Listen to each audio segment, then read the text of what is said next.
Stop asking God for things. Stop asking the universe for things.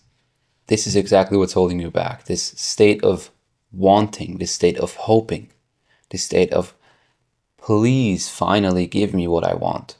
This is exactly what's holding you back. God doesn't operate in that way. God doesn't think like you do. He doesn't have pity. He doesn't give you something because you ask for it.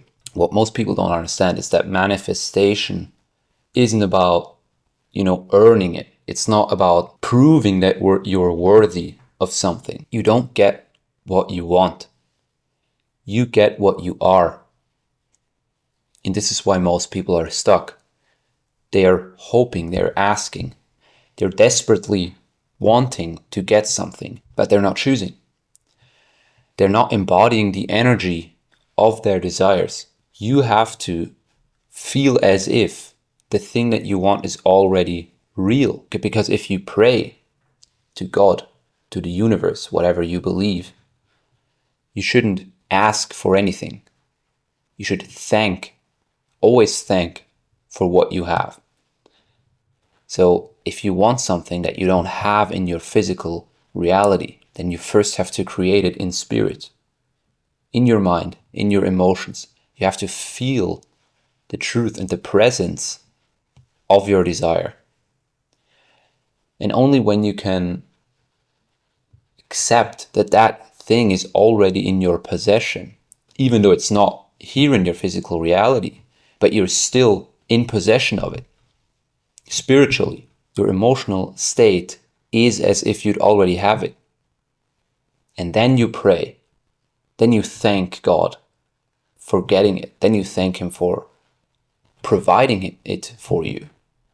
But most people pray with this desperate undertone, with this very emotional kind of way of hoping to get pity, hoping to get mercy, and that's not how it works.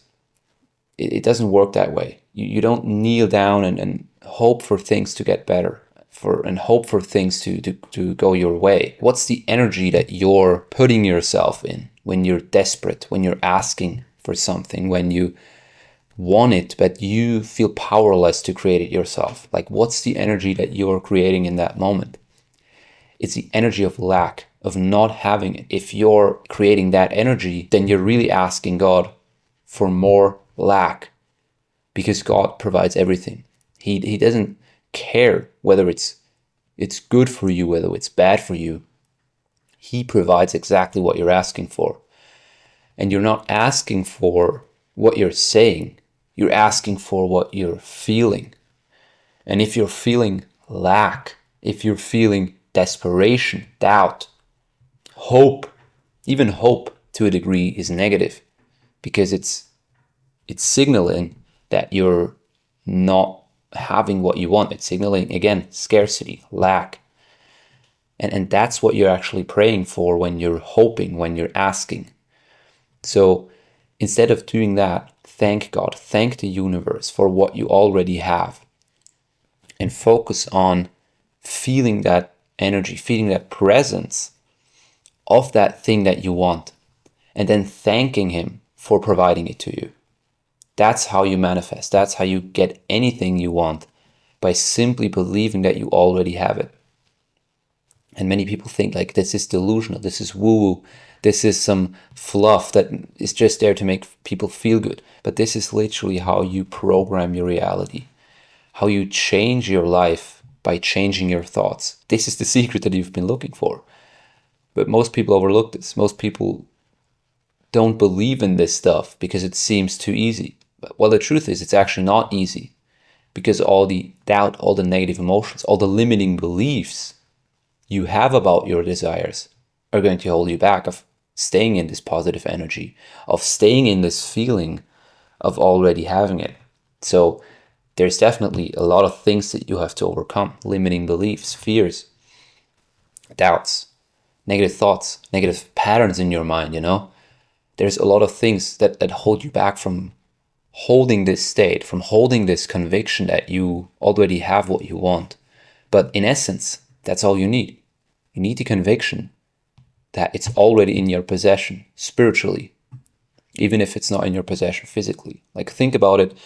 For example, if you want to have a lot of money, if you want to have financial abundance, but you don't have that money in your physical possession, it's not in your bank account, then just imagine there was some spiritual bank account somewhere else that you don't have access to yet, but you know it's yours. You know that it's coming to you, and it just takes some time to get to you.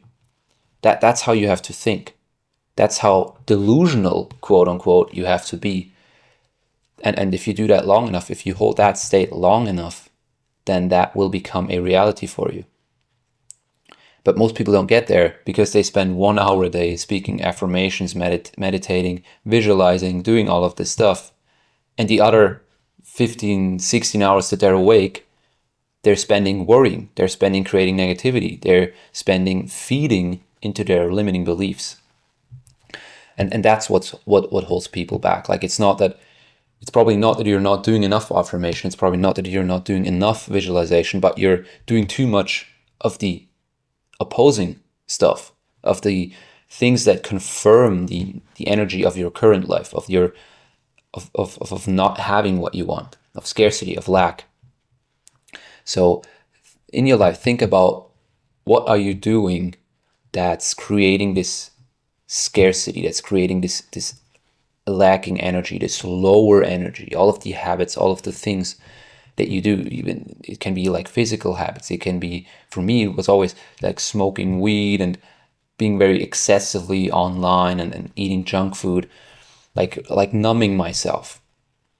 And when I let go of these things, it was way easier for me to stay in this higher state and to like embody a future version of me, to embody a reality that I desire.